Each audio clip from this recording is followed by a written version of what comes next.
నమస్తే, welcome to Mic TV morning show.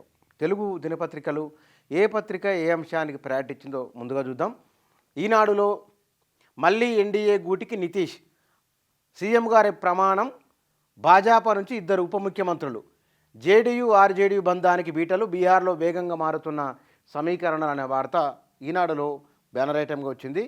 అటు నారి ఇటు సైనిక భేరీ అని ఒక వార్త ఉన్నది. వీటితో పాటుగా హైదరాబాదు కుర్రాడు తన్మయ్ ప్రపంచ రికార్డు, ఫస్ట్ క్లాస్ క్రికెట్లో వేగంగా త్రిశతకం అనే వార్త ఉన్నది. క్రీడలకు సంబంధించింది. రాష్ట్రంలో ప్రజాస్వామ్యాన్ని పునరుద్ధరించే ప్రక్రియలో ఉన్నాం. చెట్లకు వర్షిటికి ఇబ్బంది లేకుండా హైకోర్టు నిర్మాణం, అది గత ప్రభుత్వ నిర్ణయమే, మేము జీవో ఇచ్చాం సీఎం రేవంత్ అనే వార్తను కూడా మొదటి పేజీలో ఈనాడు పత్రిక హైలైట్ చేసింది. ఇక పాలనలో అహంకారం, నియంతృత్వం చెల్లవు, గత ప్రభుత్వం ఏనాడు సామాన్యులకు అందుబాటులో లేదు, అందుకే ప్రజలు ఆ పాలకులకు చరమగీతం పాడారు. ఈ ప్రజాప్రభుత్వం తొలి ప్రాధాన్యం సంక్షేమని గణతంత్ర వేడుకల్లో గవర్నరు ప్రసంగానికి సంబంధించిన వార్తను మొదటి పేజీలో ఈనాడు హైలైట్ చేసింది. రాజ్భవన్లో ఉల్లాసంగా ఇటు హోమ్ అనే వార్త ఉన్నది. రేపు రాష్ట్రానికి అమిత్ షా లోక్సభ ఎన్నికల కార్యాచరణపై 3 ప్రాంతాల్లో కీలక సమావేశాలనే వార్త ఉన్నది. తెలంగాణ హక్కుల కోసం పోరాడేది భారాసానే, రాష్ట్రం తరఫున పార్లమెంట్లో గలం విప్పాలి, ఎంపీలకు కేసీఆర్ దిశానిర్దేశం అనే వార్త మొదటి పేజీలో ఈనాడు పత్రిక హైలైట్ చేసింది. ఇక కాంగ్రెస్ భాజపాలది ఫెవికాల్ బంధం, ఓ పార్టీ అధ్యక్షుడు కోదండరాంను ఎమ్మెల్సీగా గవర్నర్ ఎలా ఆమోదించారని కేటీఆర్ వేసిన ప్రశ్నకు సంబంధించిన వార్త కూడా ఈనాడు పత్రిక మొదటి పేజీలో ఇచ్చింది. శివబాలకృష్ణ ఆమోదించిన దస్తరాలపై నిఘా అనే వార్త కూడా ఈనాడు పత్రిక మొదటి పేజీలో ఇచ్చింది. ఇక ఆంధ్రజ్యోతి దినపత్రికలో ఢిల్లీలో నిర్వహించిన గణతంత్ర దినోత్సవ పరేడ్లో అలరించిన తెలంగాణ శకటం ఫోటో ఉన్నది. ఫోటోకు సంబంధించిన వార్త ఉన్నది. గణతంత్ర వేడుకల్లో నారీ శక్తి ఆకట్టుకున్న తెలంగాణ శకటమని మొదటి పేజీలో ఆంధ్రజ్యోతి పత్రిక హైలైట్ చేసింది.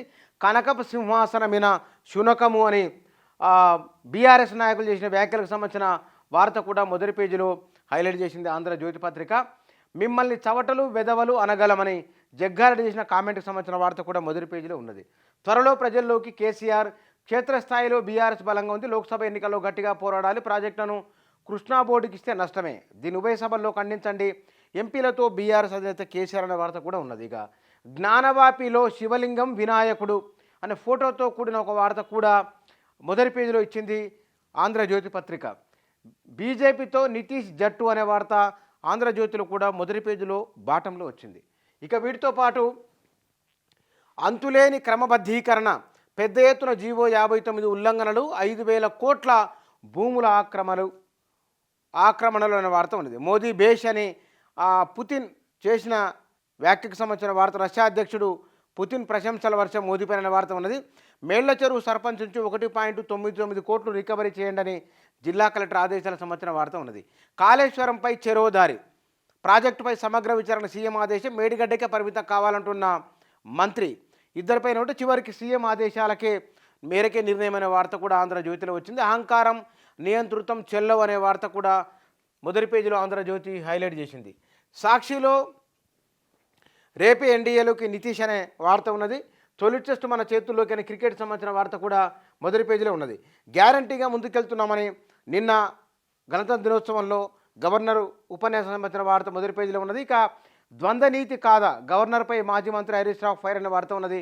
విభజన హామీలపై నిలదీయండి అని ఎంపీలకు కేసీఆర్ నిర్దేశం చేసిన వార్త కూడా మొదటి పేజీలో ఉన్నది. వీటితో పాటుగా నారీ శక్తి విశ్వరూపం అనే బ్యానర్ ఐటెం కింద గణతంత్ర వేడుకలకు సంబంధించిన వార్త ఉన్నది. భక్తరామదాస్ విగ్రహం ఇదిగో అని తెలంగాణ చరిత్ర బృందం ప్రకటన ఖమ్మం జిల్లాలో లభ్యం అనే ఫోటో ఐటెం కూడా ఇందులో ఉన్నది.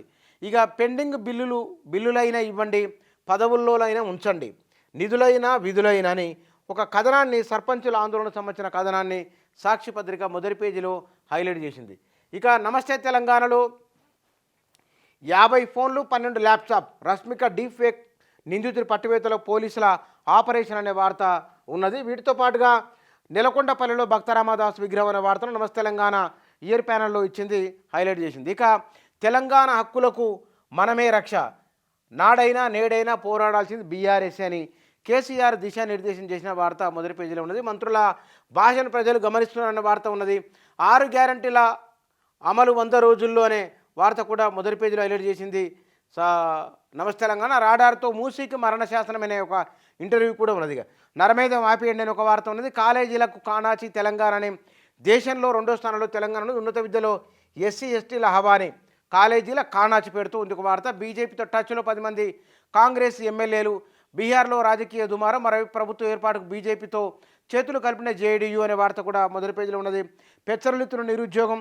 కబ్జా ఒక వార్త. కబ్జా కాండ సామాన్యుడిపై బండ అనే వార్త కూడా ఉన్నది. వీటితో పాటుగా మరొక ఇంట్రెస్టింగ్ వార్త ఉన్నది. సోషల్ మీడియా హానికరం, పొగాకు గన్ కల్చర్లా ప్రమాదకరం ప్రకటించిన న్యూయార్క్ నగరం.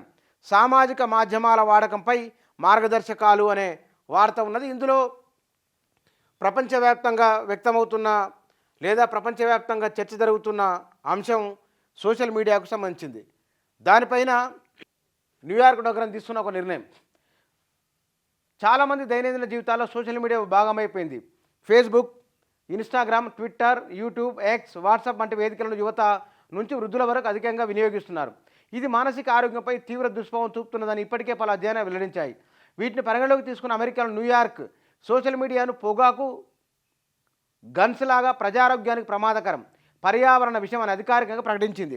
ఈ మేరకు నగర mayor Eric Adams social media వాడకంపై మార్గదర్శకాలు కూడా జారీ చేశారు.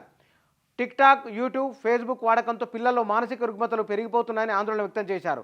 సామాజిక మాధ్యమం వినియోగంపై మార్గదర్శకాలు జారీ చేసిన తొలి అమెరికన్ నగరంగా న్యూయార్క్ నిలిచింది. పిల్లల్లో తీవ్ర మానసికమైన కుంగుబాటు ఉన్నదని విషయాన్ని కూడా గుర్తించి వీరిపైన విద్యార్థుల హోంవర్క్ పైన కూడా ప్రభావం ఉన్నదని తదితర విషయాలను గుర్తించింది. ఇక ప్రజారోగ్యంపై దుష్ప్రభావం చూపుతున్నదని New York department of health and mental hygienics తేల్చింది. సోషల్ మీడియా వాడకపై తల్లిదండ్రులు తప్పనిసరిగా పిల్లలకు పరిమితి విధించాలని ఆడమ్స్ మార్గదర్శకాలు సూచించారు. టీనేజర్లు ఆన్లైన్లో ఉన్నప్పుడు నోటిఫికేషన్లు ఆపేస్తూ మానసిక ప్రవర్తనను గమనిస్తూ ఉండాలన్నారు. టిక్టాక్, యూట్యూబ్, ఫేస్బుక్ లాంటి సోషల్ మీడియా ప్లాట్ఫామ్లు పిల్లలను వ్యసనపరులుగా మార్చేలా ఫీచర్స్ను అందుబాటులోకి తెచ్చి పిల్లల్లో మానసిక ఆరోగ్య సంక్షోభానికి ఆజ్యం పోస్తున్నాయని తెలిపారు. తమ నగర టీనేజర్లను వీటికి బానిసలుగా మారకుండా మార్గదర్శకాలు జారీ చేసినట్టు చెప్పారు. ఇవి తెలుగు దినపత్రికల్లో వచ్చిన ప్రధానమైన వార్తలు ఇవి.